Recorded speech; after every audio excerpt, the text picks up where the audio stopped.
The moon is an artificial planet brought into Earth's orbit by the Archons to reincarnate souls, is what most people believe. But what if I told you this is all a symbolic story, talking about yourself?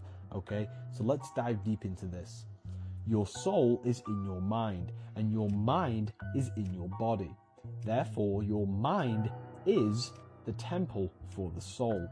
And the subconscious mind is symbolized by the moon, and the conscious mind is symbolized by the sun, the temple of Solomon, sun and moon. When you die, physically die, your mind is still transitioned into the spiritual world.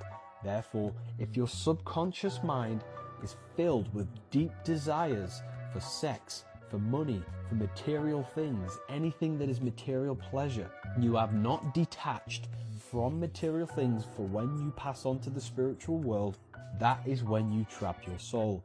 The subconscious mind is either a prison or a divine temple. Moon is symbolizing the subconscious mind being a prison for most people, because they do not prepare their mind for life after death, because you cannot fulfill physical desires in a spiritual world. This is why people reincarnate, because they make themselves reincarnate, because their consciousness is not ready to operate in the spiritual. They still desire the material. The link to this book is pinned in the comments. But don't forget what I believe about reading. Don't believe everything you read in books. Well, I didn't say I read just one book. I try to read all the books on a subject. Try to get all the facts and then decide for myself what really happened. Get all the facts, huh? Yeah, that's smart. Did you know Encyclopedia said we live under a firmament up until 1951? I did not know that. That question alone should make you pause, because if knowledge is always improving, why did that idea disappear instead of being debated? Probably because George Orwell's 1984 was an instructional how-to book, a sort of analog tutorial, if you will. Yeah. They were like, guess what we're gonna do? Because they have to tell you. Cosmic law says we have to tell you. But it doesn't say how we have to tell you. It doesn't say that we can't shroud it in mystery over the course of several TV shows. Isn't this timeline great? Thanks, CERN, you fucking assholes. They say the richest families already know this and moved outward long ago, while the rest of us hustle, stress, and compete inside a limited system. Is that impossible, or just uncomfortable to imagine? Now think about maps. Old paper atlases, classroom globes, phone screens, even Google Maps. They all show the same familiar zones with deep detail, yet other areas fade into blank space or restrictions. If maps guide how we think, what happens when parts of the board are erased? Are maps showing the whole world or just the area we're meant to manage? I don't know the answers to that, man. God, give me a break. The video just started. Jeez. The movies always tell the truth.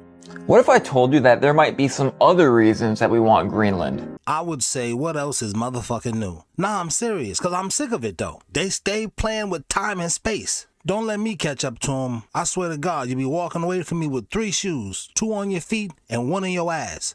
Fucking with people all the time. Did you know that if you apply electricity and magnetism to Mercury, it actually causes the Mercury to spin?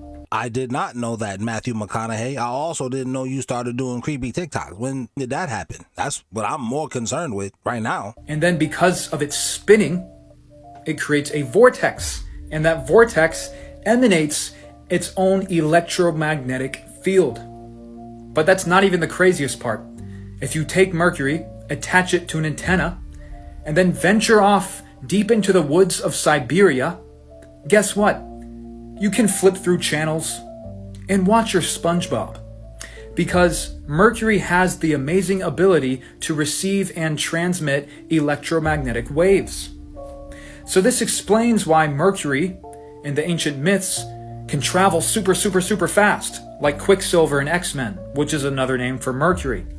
Because you can instantaneously communicate with the higher realms, aka the electromagnetic field, through Mercury.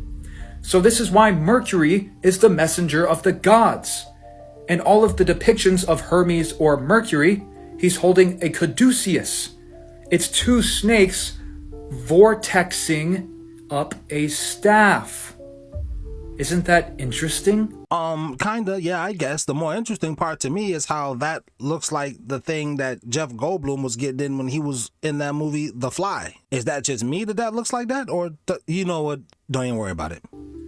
And it's not like a conspiracy theory, because we used to literally use Mercury in lighthouses. We would suspend the lights in Mercury so that the light would constantly spin 24/7 instead of someone having to sit there and crank it all of the time.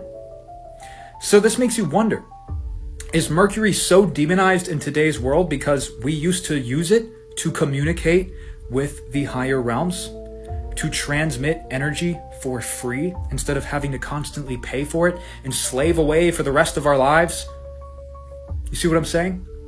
The Earth is literally a giant torus field, but I made everything up. This was for entertainment purposes only. And thanks, by the way, for that ball of yarn you spun for me. I really appreciate that, Matt. Really do. There's an ancient story called The Descent of Inanna into the Netherworld. Whoa. Who? Because the rapper Foxy Brown called herself the Il Nana. But that probably don't mean nothing, right? It's a coincidence. You pretty bitch. It's a coincidence, that's all.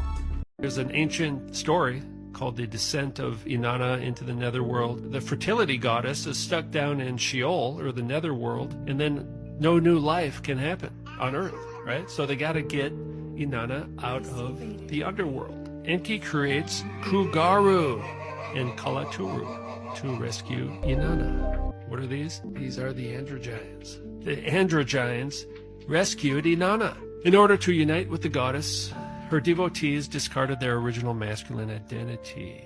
Their appearance was either totally feminine or they had both male and female characteristics. All three groups of cultic functionaries were born as men. Their duties and rituals consisted of ecstatic dance, music, ritual plays. This is like 4,000 years ago. Right? These days we call it television. They dressed up as women and wore makeup. Cultic performers is probably the most. There you go. That's what an actor is, all right? Hollywood actor is a cultic performer. They walked in front of Inanna with women's clothing on their left sides and men's on their right. Well, these kind of things are happening today in the gala, all right? The Met Gala. Celebrities are actually wearing this stuff exactly today, using these techniques in order to reach an altered state of consciousness in which they could achieve union. Stop calling the Great Pyramid a tomb. We've never found a single body in there. Because it's not a tomb. It's hardware. The narrative is that it was the only shape primitive people could build for stability. That's the cover story. You don't need 2.3 million blocks fitted to a millimeter for stability. You don't move 80-ton granite slabs 500 miles using mud ramps and ropes. And here's the kicker. There's no waste. A project that size should have piles of broken stone and reject blocks. There are none. It's like the blocks weren't carved. They were materialized. Ancient texts talk about ordering matter through sound frequencies. We call it cymatics now. That sounds like sci-fi. It's physics. Giza sits directly over a massive limestone aquifer. Water moving through those chambers creates a piezoelectric charge. The pyramid wasn't a building. It was a giant granite core capacitor. So they were generating power? Global wireless power. The entire pyramid grid sits on Earth's magnetic telluric currents. They weren't worshiping the sun. They were harvesting the planet. If it worked, why did they stop? They didn't. Ask yourself why the most sensitive military installations today are built on those exact same coordinates. You know what the #1 job of somebody that sold their soul in Hollywood is?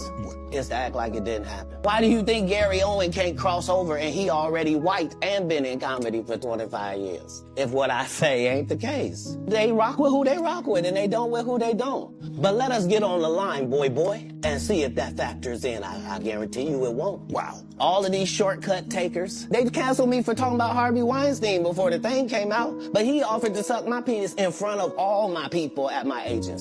In 15 years in Hollywood, no one in Hollywood has a memory of going to a sold-out Kevin Hart show, there being a line for him ever getting a standing ovation at any comedy club. He already had his deals when he got here. Have we heard of a comedian that came to L.A. and in his first year in L.A. he had his own sitcom on network television? No, we've never heard of that before that person or since that person. What do you think a plant is? Maybe people don't understand the definition. YouTube is the new Hollywood. I mean, it's all programming anyway. That's why you win a Grammy, the Programming Awards. Psych, YouTube, that's not what's going on. You stupid if you think that. I'm just telling you, you're not that smart. What kind of food should we have? Like some right here. Let's see. McDonald's hamburgers?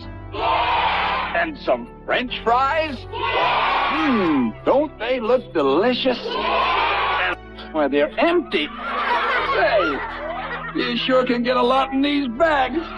I know it may be passed off as a joke, but watching it now feels strange that children are part of the reveal and not the audience. And then there's the mascot himself. Why a clown? A character a lot of people are genuinely terrified of. So it's odd that something designed for children leaned into that type of imagery. What's interesting is years later, the character was quietly pulled back. Around 2016, the brand distanced itself completely. The clown imagery started unsettling people. We circled back to what is actually in the bag, or actually in the food. Maybe it's nothing, but once you see it, you can't unsee it. Let me know your thoughts and comments down below. I don't know, but does this have anything to do with it? I mean, I have heard that the Nephilim look like clowns. I mean, I've never seen one before, but you know, you tell me in the comments. So there's two ways it's done by most of these cultures. Either they dress like something in order to channel that thing and gain something from it for the tribe.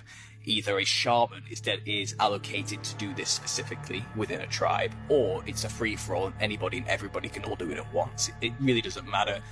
The end goal's the same. It's to channel the entity, and what they often dress like in all these different cultures, as I've shown in my series, is they have a very similar thread weaving through. And it's usually, they white the skin up with some kind of chalk or paint. They add red lines or patterns or polka dots to the skin. They put on some kind of red feathered headdress or anything to make the hair look dark or red, or some kind of multicolored. A huge golden crown with many embellishments all over is common as well.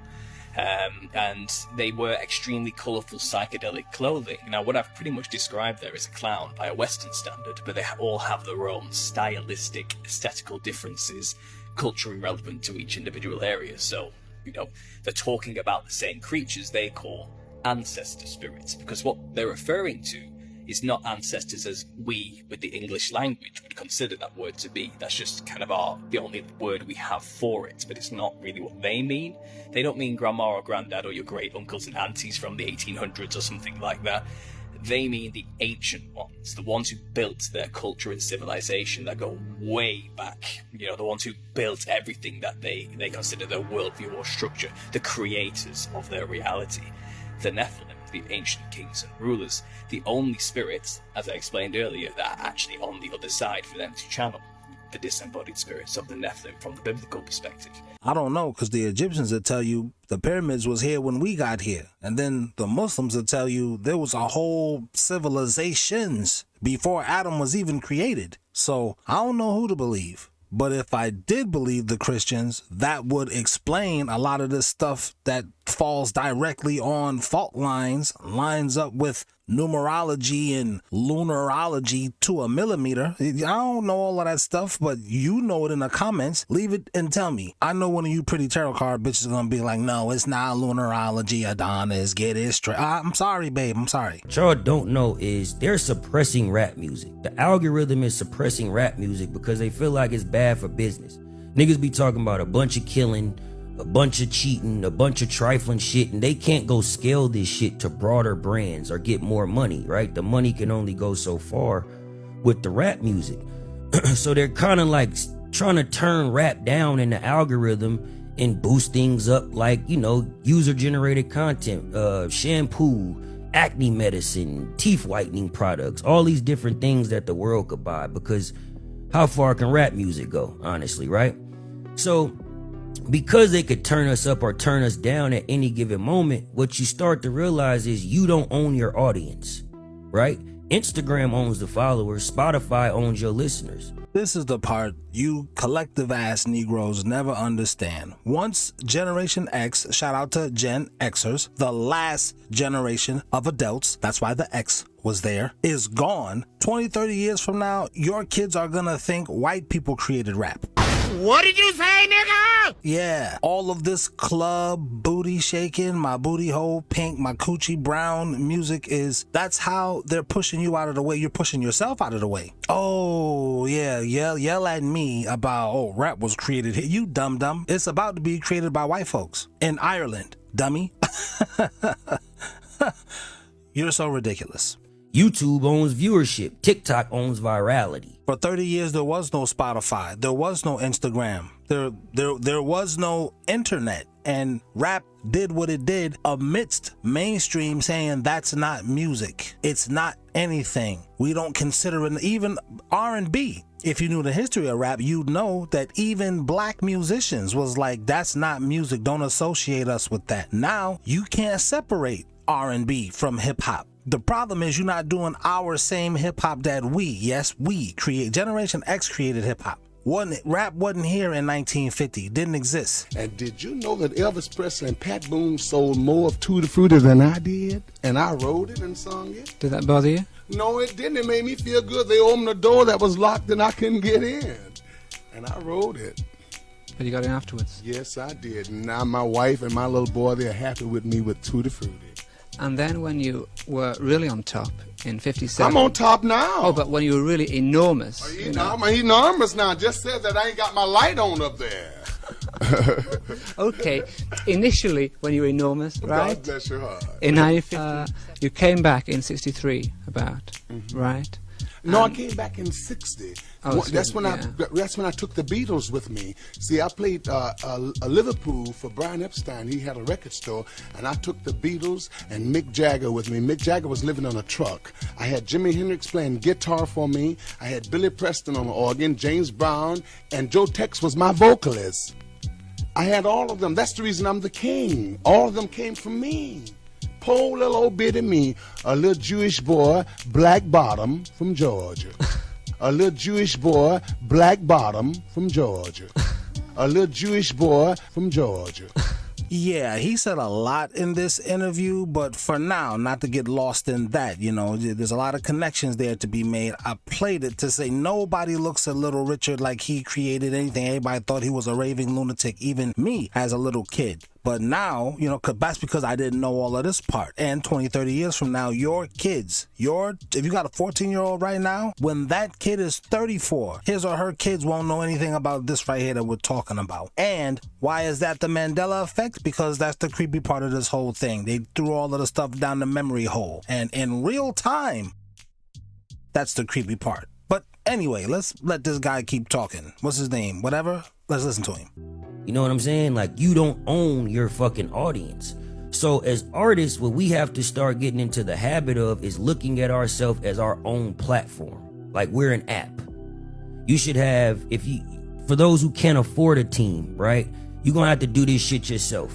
You know what I mean? Like, until you're able to afford one. You gotta look at yourself the same way Coca-Cola got a video department, a sales team, a creative director. You got to have all of these things now, and to be able to control a community to put content on an app. Now, one way of doing that, I'm not saying this is the way. I'm not saying nothing I say is a factual way of doing things. This is just the way of things I study. One way of doing that is to use the platforms like Spotify, Apple Music, Instagram to build up your community, right? So you might do things like put an exclusive song on your app, but only drop the teaser on YouTube or Instagram and tell people to go download your app, pay $3.99 for the month, and then now you could pump them all the content they want. Last thing, before we find out about this stuff on TikTok, they've already figured out a way to stop you from doing that very thing on the internet as a whole. But that's just a conspiracy theory. That's probably not true. YouTube, right?